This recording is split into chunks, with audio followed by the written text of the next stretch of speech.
37절 예수께서 말씀하실 때 한 바리새인이 자기와 함께 점심 잡수시기를 청함으로 들어가 앉으셨더니 잡수시기 전에 손 씻지 아니하심을 그 바리새인이 보고 이상히 여기는지라. 유대인이 식사 전에 손을 씻는 것은 위생적인 그런 이유보다는 종교적으로 부정한 것들로부터 자신의 종교적 성결을 지키기 위한 거예요.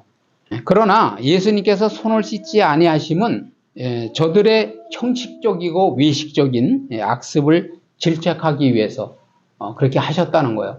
그러니까 예수님이 이러한 유대인의 그런 관습과 그런 그 성결케 하는 그런 것을 모르셔서 그 손을 안 씻으신 것이 아니고, 이제 말씀을 계속 우리가 나누겠지만은 뭐냐면 여기 그러잖아요. 주께서 이르시되 너희 바리새인은 지금 잔과 대접의 겉은 깨끗이 하나 너희 속에는 탐욕과 악독이 가득하도다. 그죠? 어리석은 자들아 겉을 만드시니가 속도 만들지 아니하셨느냐. 그죠? 하나님께서는 우리 겉모습, 육체만 만드셨을까요? 그렇지 않잖아요. 우리의 영혼을 만드셨단 말이에요. 영혼. 사람에게는 영혼이 있어요. 우리가 음식을 우리가 생각하더라도 음식의 그릇을 설거지를 하는데 겉은 깨끗이 아주 그냥 반짝반짝하게 닦았어요. 그런데 그 그릇 속에는 오물이 있어, 오물. 그러면 거기에다가 우리가 음식을 담아서 밥을 먹을 수 있겠냐는 거예요. 그죠?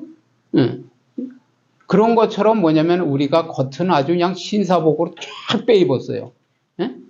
아주 머리에 무스를 바르고 했단 말이에요. 그런데 여기 바리새인들처럼 뭐라고 그래요? 대접의 겉은 깨끗이 하나 너희 속에는 탐욕과 악독이 가득하도다 그러잖아요. 그러니까 사람은 하나님께서도 뭐냐면 겉을 보시는 것이 아니라 중심을 보신다는 거예요. 중심, 마음의 중심. 그 사람의 마음의 중심이 어떤가. 예배 드리는 것도 마찬가지예요.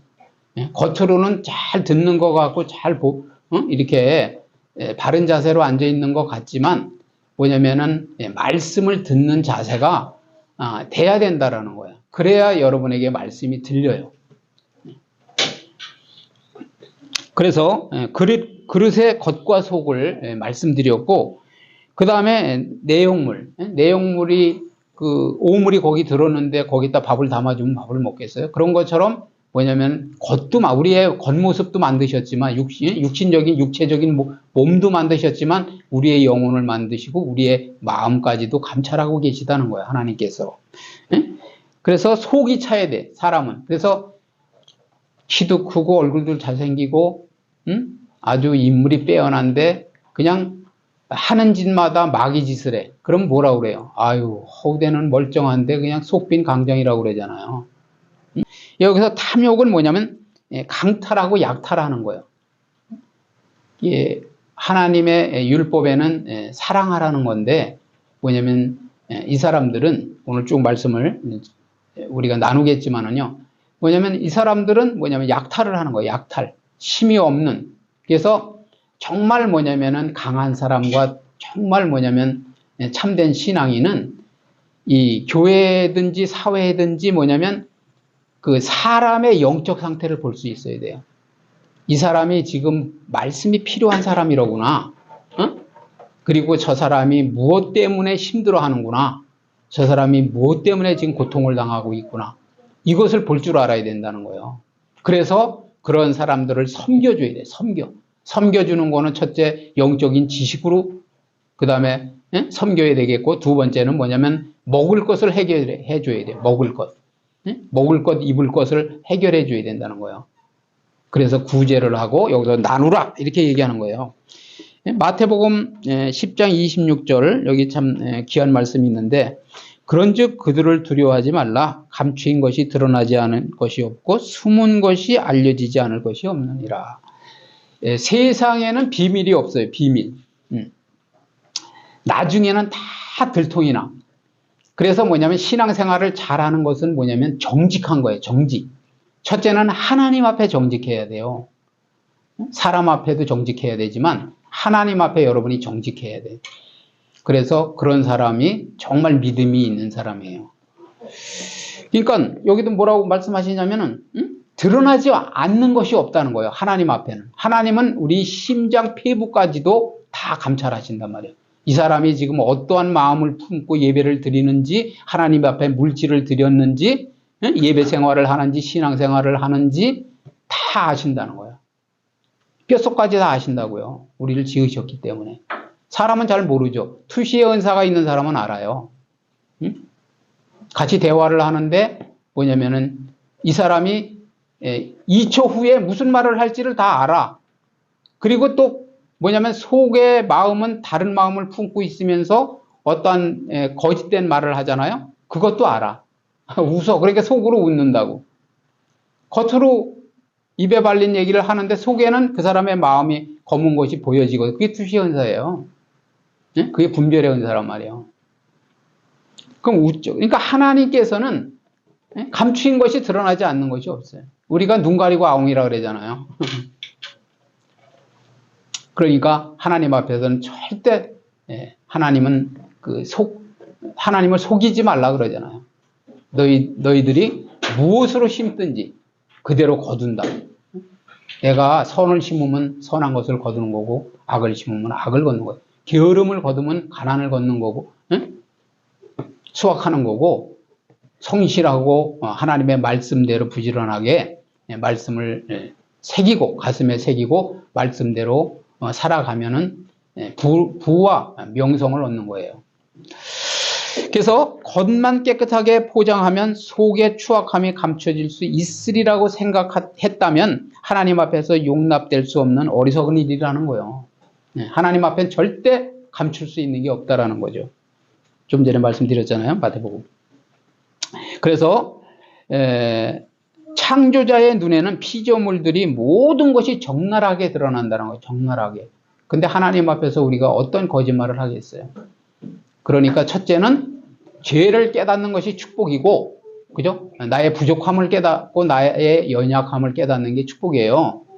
그 다음엔 뭐냐면은 깨달았다면 회개하는 거죠. 회개. 하나님 앞에 회개를 해야 돼.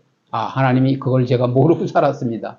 앞으로는 제가 제 마음대로, 제 계획대로, 제 뜻대로 살 것이 아니라 아버지 하나님께 모든 것을 묻고 여쭙고 그리고 응답을 받아서 인도하시는 대로 성령님의 인도하심에 따라 살겠습니다 하는 것이 우리의 삶이 되어야 된다는 거예요.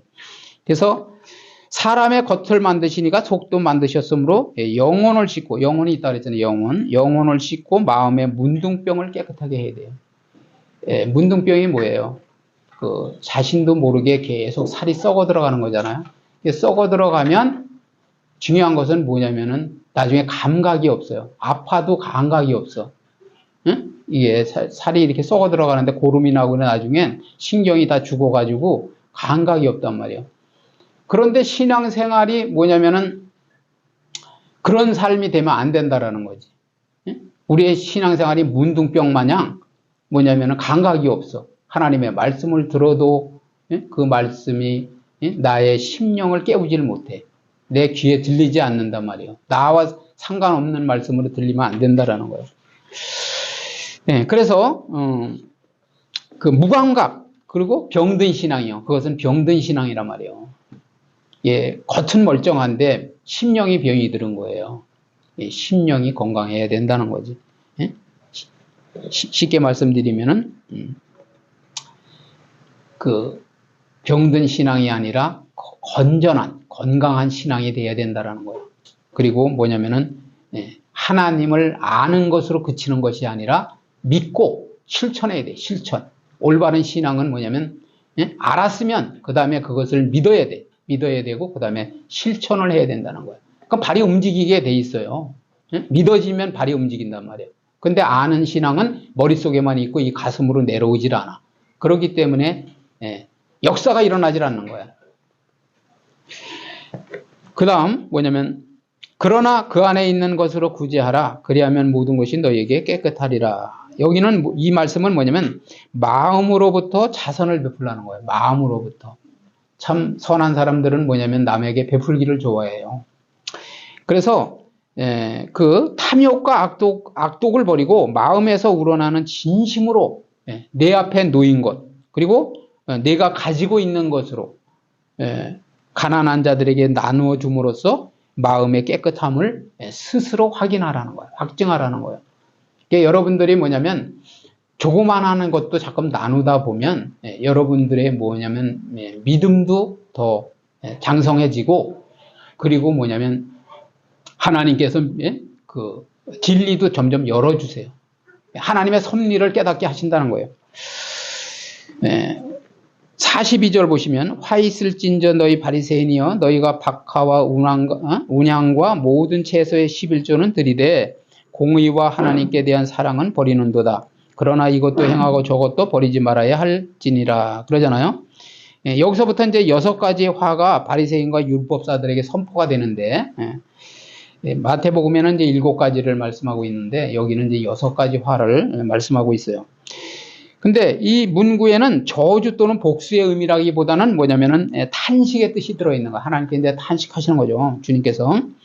하나님께서는 율법의 근본 정신을 사장시켜요. 죽여버린단 말이에요. 그 근본 정신이 뭐냐면 하나님 사랑, 이웃 사랑이에요.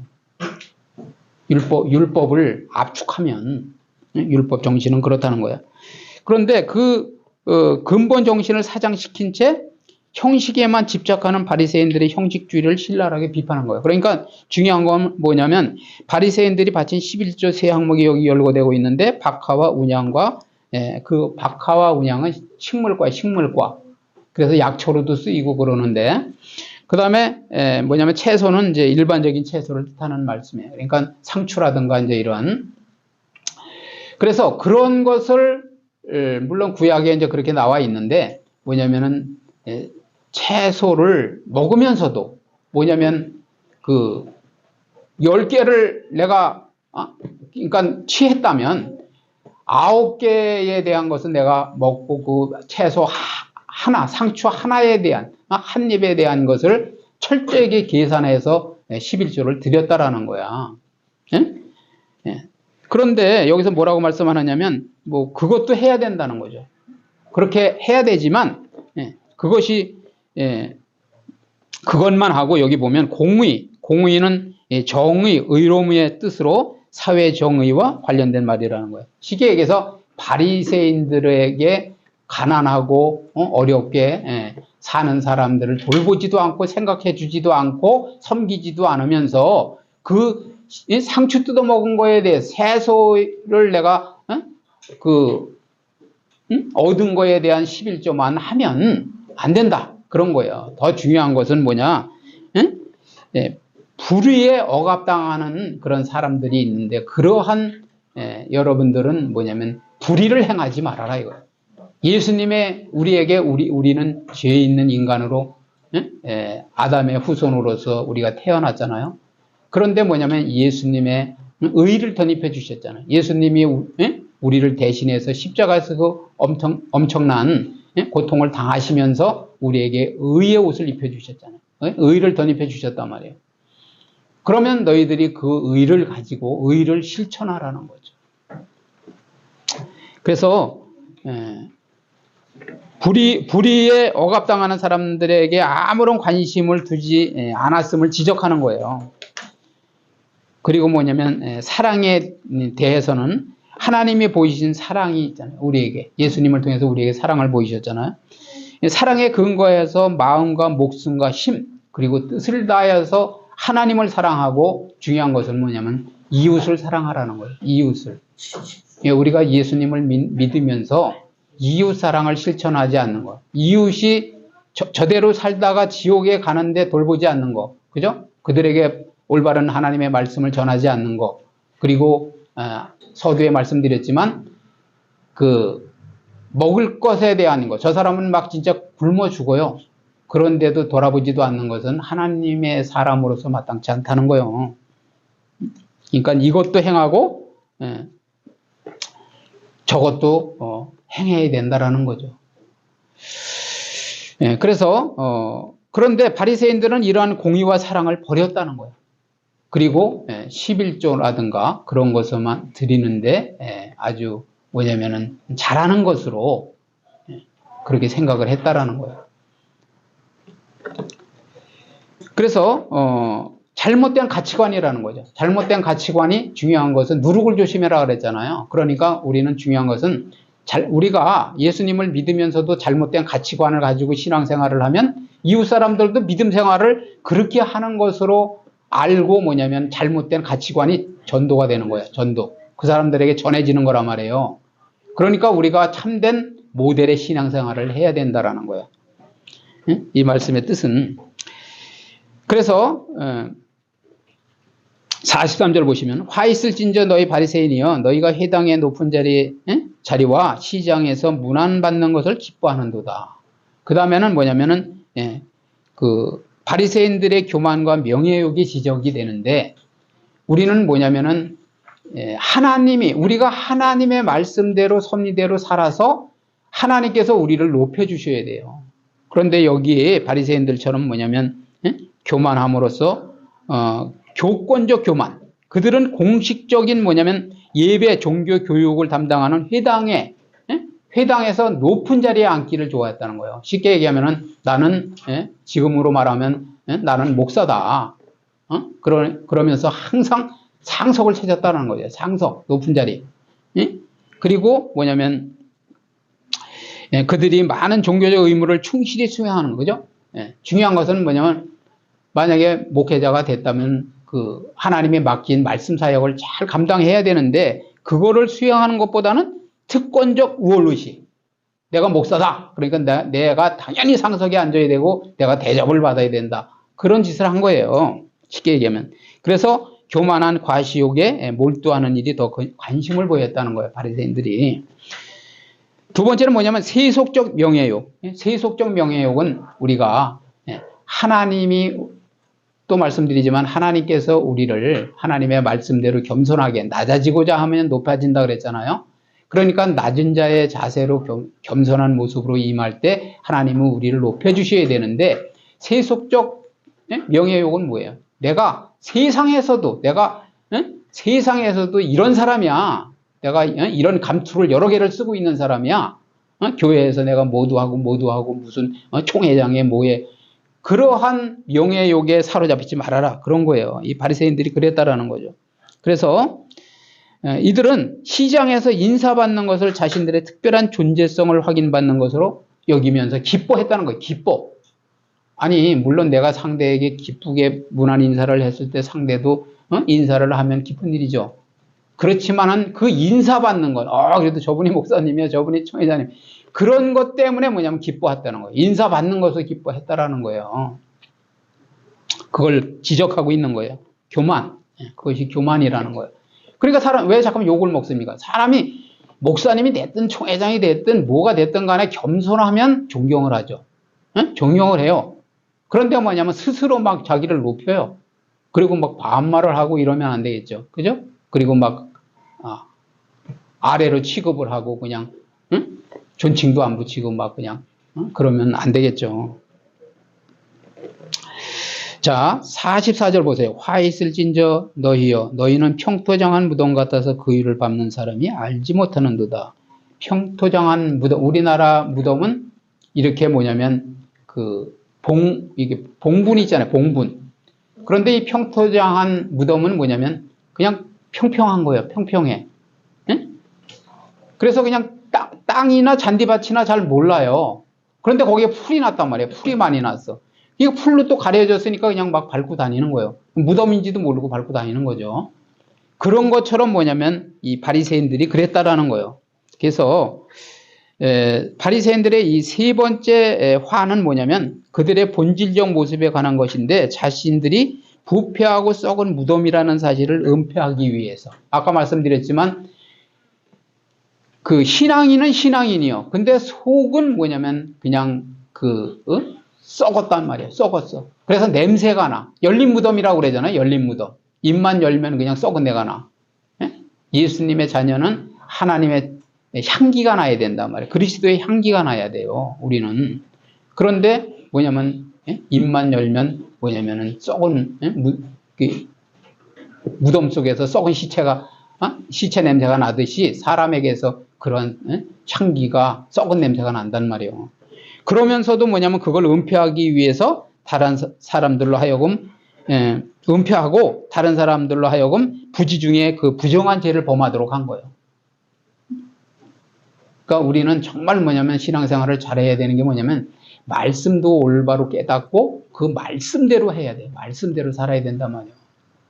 아무리 뭐냐면 겉모양이 훌륭한 그 신자라 할지라도 성도라 할지라도 하나님의 말씀대로 살아가지 않으면 결국은 뭐냐면 이 사람들 마냥 이러한 그 진리를 잘못 전하는 오류를 범하는 거예요. 오히려 전염병을 퍼뜨리는 그러한 사람들처럼 살아가게 된다라는 거예요. 우리를 통해서 오히려 잘못된 종교를 그 신앙을 잘못 알려주는 거죠. 나를 통해서 올바른 진리를 알려줘야 되는데 잘못 진리를 알려줌으로써 그들도 전염병에 걸려서 결국은 지옥 가게 만드는 그러한 짓을 하면 안 된다라는 거예요. 그것이 뭐냐면 외식이라는 거예요. 외식. 외식은 제가 밖에 나가서 밥을 사 먹는 게 외식이 아니라 척하는 거예요. 척. 나는 잘 믿는 척, 말씀을 아는 척, 기도하는 척, 정말 뭐냐면 신앙인인 척하면 안 된다라는 거예요. 자, 45절, 46절 보시겠어요? 그것도 쭉 그 밑에.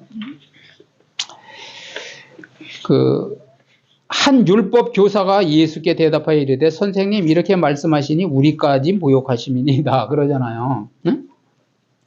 이르시되 화 있을진저 또 너희 율법 교사여. 아까는 바리새인에게 말했는데 여기는 율법 교사여 이렇게 말씀하시죠. 지기 어려운 짐을 사람에게 지우고 너희는 한 손가락도 이 짐에 대지 않는도다. 그죠?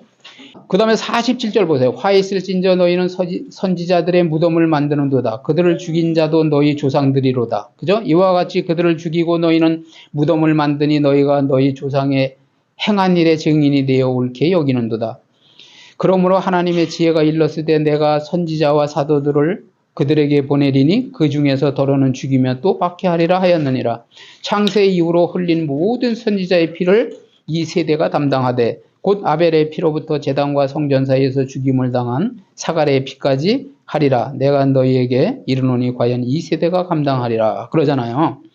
이들은 죽은 선지자를 기념하면서도 살아있는 선지자를 죽인 거예요. 그러니까 얼마나 모순된 일이냐는 거예요. 응? 죽은 선지자들이 그냥 오실 메시아에 대해서 계속 뭐냐면 올바른 말씀을 선포했단 말이에요. 그런데도 그들의 조상이 죽였어요. 그랬는데 뭐냐면 오히려 이 사람들은 그 죽은 조상들을 기념하는 그런 묘비를 세우고 무덤을 만들고 그러한 짓을 하면서도 결국은 또 이 시대에 또 선지자 노릇을 하는 그러한 뭐냐면 사람들을 죽이는 거예요. 그리고 제일 중요한 것은 뭐냐면 모든 선지자보다도 위대하신 예수님을 죽이는 거예요. 예수님을 죽이려고 뭐냐면 계획을 하고 결국은 십자가에 못 박아 죽였잖아요. 바리새인 서기관들이. 그걸 말씀하는 거예요. 그래서 결국 여기서도 계속 지적되는 것은 외적인 경건과 대조되는 하나님의 말씀에 대한 거역이라는 거죠. 거역. 외적으로는 경건한 것 같아.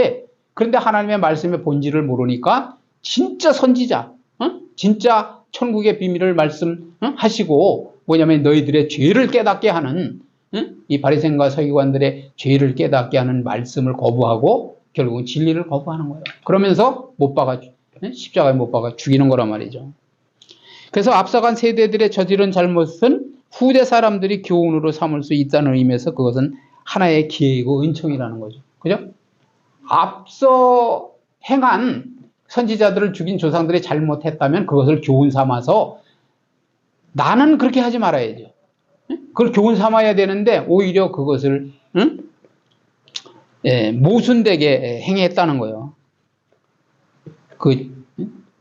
죽였음에도 그들은 기념하면서도 지금 더 중요한 그러한 말씀을 전하고 그 진리를 선포하는 그러한 선지자를 오히려 지금은 죽이고 있다는 거예요. 과거만 기념하고 그 얘기예요. 그래서 여기 보면은 아벨은 하나님이 기뻐하시는 제사를 드림으로써 의로운 자라고 칭함을 받았어요. 저는 뭐냐면 참 우리가 깨달아야 될 게 뭐냐면 아벨과 가인의 제사, 그 아벨의 제사는 받으시고 가인의 제사는 받지 않으셨잖아요. 그것을 여러분들이 깨달아야 돼요. 이게 참 중요한 말씀이에요. 그래서 가인이 뭐냐면 자기의 예배를 받지 않으심으로 화가 난 거예요. 분이 난 거예요.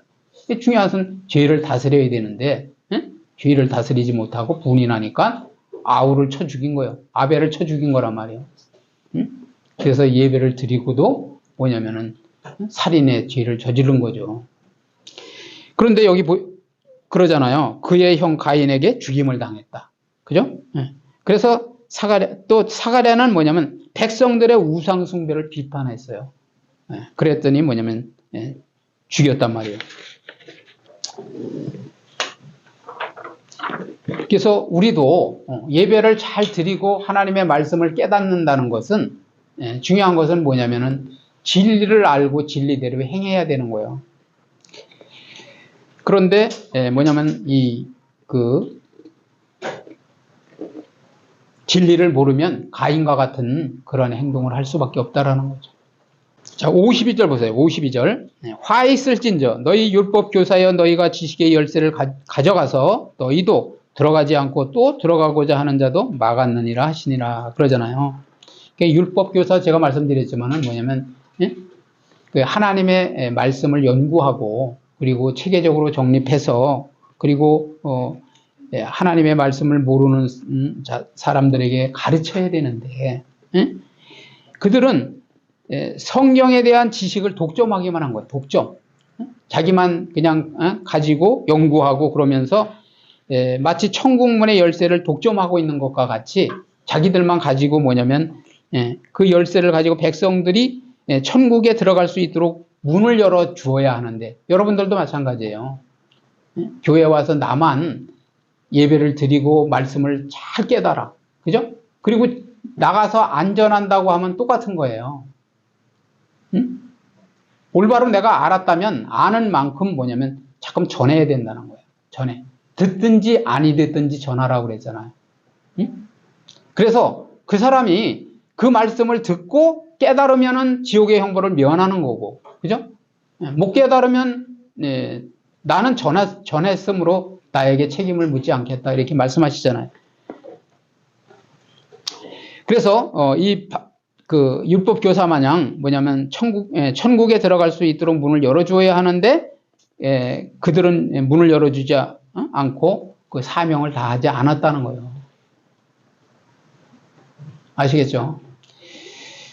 그러니까 우리는 율법 교사와 같이 그 지식의 말씀을 뭐냐면 독점하고 가지고 있기만 하고 전하지 않는 자가 되면 안 된다라는 거예요. 그러나 율법에서 형식만을 남겨둔 채 정신을 사장시켜버리는 행위나 또 인간적인 전통에 좀 전에 제가 말씀드렸지만은 인간적인 전통에 따라서 우리는 신앙생활을 하면 안 돼요. 성경보다 더 위대한 건 없는 거예요. 아무리 해석을 잘했다고 하더라도 사람의 말은 안 돼. 그건 자기가 잘 해석했다고 하더라도 그게 사람의 말일 수 있다는 거예요. 우리는 성경을 올바로 뭐냐면 깨달아야 돼요. 그래서 그 전통에 맹종하여서 이들은 인간적인 전통에 맹종하여서 결과적으로 사람들에게 견디기 어려운 짐을 부과하는 그들의 행위는 말 그대로 진리의 문, 또 천국의 문을 잠가버리는 거예요. 잠가버려. 조심해야 돼요, 우리가. 뭐냐면 천국의 열쇠, 복음의 비밀을 우리가 가졌다라고 하면 그 비밀을 알려줘서 그들도 하늘문을 열 수 있도록, 천국문을 열 수 있도록, 말씀의 문을 열 수 있도록, 말씀의 눈이 열릴 수 있도록 성경을 읽을 수 있도록 해줘야 된다라는 거예요.